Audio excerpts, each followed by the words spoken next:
Welcome to the Real News Network. I'm Lynn Fries in Geneva. In this report, we look into a human rights resolution as a 21st century initiative to redress an imbalance between the rights and responsibilities of transnational corporations at the international level. This to prevent human rights abuses in a world system dominated by transnational corporations with parent companies largely headquartered in the global north, and subsidiaries in global supply chains across the global south, and to provide appropriate justice and remedies for victims of corporate abuse.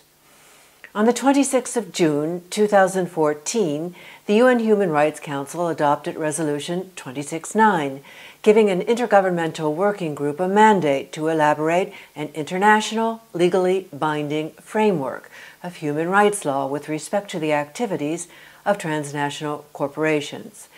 The purpose being to match the scale and cross-border nature of transnational corporate systems of global production with effective legal enforcement of internationally recognized standards of fundamental human rights. This is part 2 of our report on UN Human Rights Council Resolution 269, with the chair of its working group, Ecuador's permanent representative to the United Nations, Geneva, Ambassador Maria Fernanda Espinosa.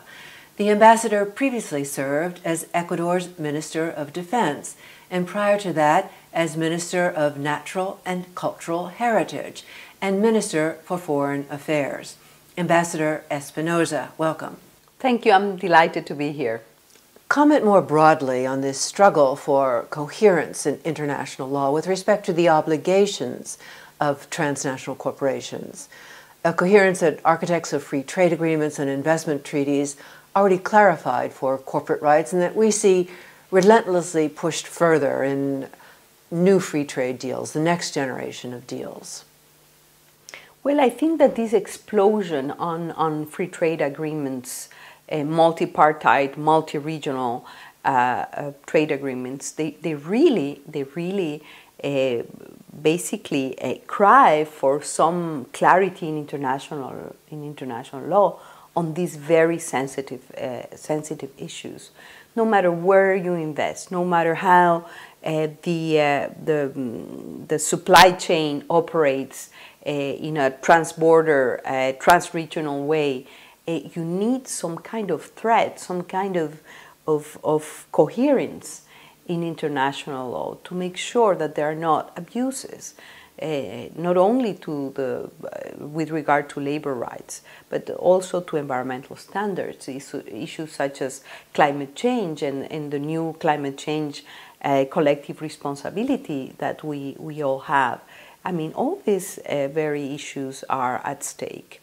All the issues of migratory workers, human mobility, all these issues have to be addressed and need an international response. So I think that the treaty process is it's very timely. That what we're trying to bring is some justice, some balance, some harmony between the rights of investors, the rights of states, and the rights of potential victims. Comment on what happens under the current framework. Well, basically what happens is that, for example, through the bilateral investment treaties, corporations have all the rights. They even have the right to sue governments if something goes wrong, if they fail to comply with a certain norm or certain commitment within a contract. They can bring to courts, to arbitration courts, member states, but states have strong difficulties to ensure liability and compliance from transnational corporations. So there is an imbalance between rights and responsibilities at the international level. And the issue of jurisdiction. The globalization process, basically, the outcome of that is that 80% of the goods and services that we consume around the world are produced by these delocalized, fragmented production chain. I mean, the commodity chains happen in different parts of the world.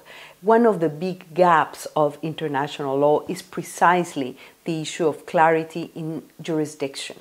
When problems come, and there is a big violation of human rights, There is a lack of compliance, for example, with environmental standards. The issue of where to sue the company or where to bring the company liable, it's very complicated. And this has proved to be, I mean, the current framework we have in hand has proven to be extremely inefficient. So we need clarity in issues of jurisdiction.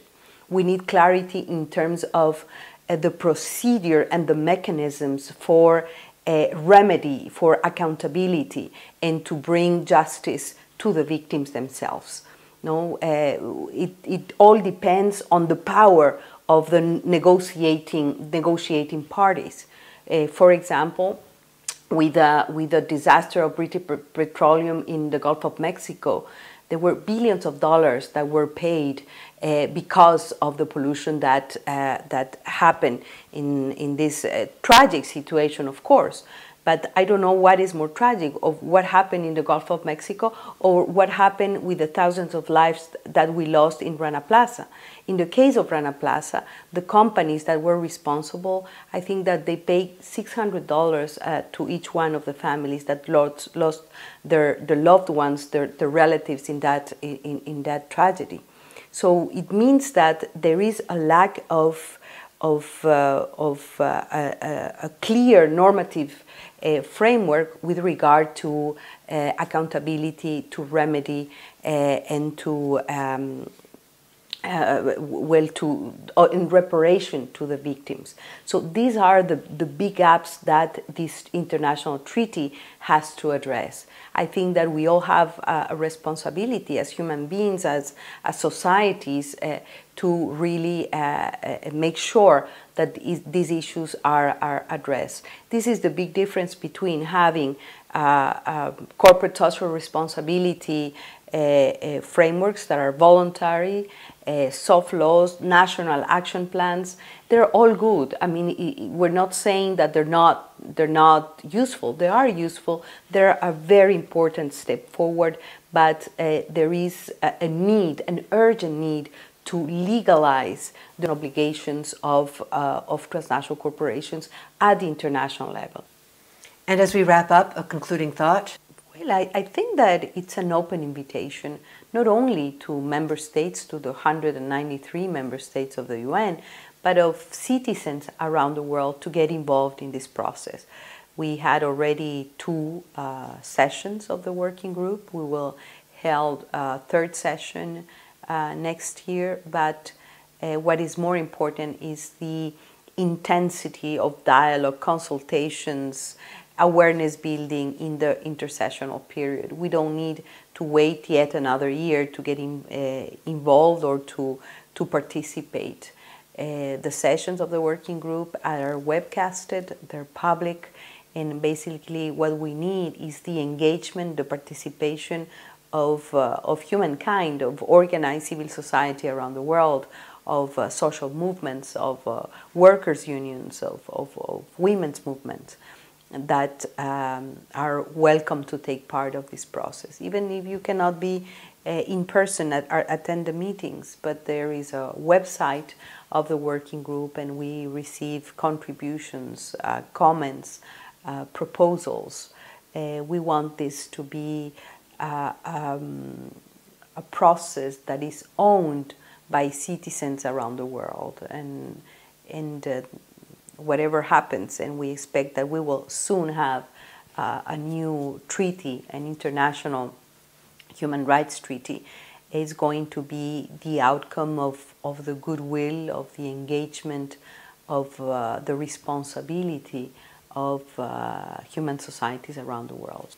We have to leave it there. This concludes our report on UN Human Rights Council Resolution 269 with Ecuador's permanent representative to the United Nations, Geneva, Ambassador Maria Fernanda Espinosa. Ambassador Espinosa, thank you. Thank you for this excellent conversation, for this opportunity to share with the public, with your audience, this process to build a new international treaty on transnational corporations and other business enterprises with regard to human rights. And thank you for joining us on the Real News Network.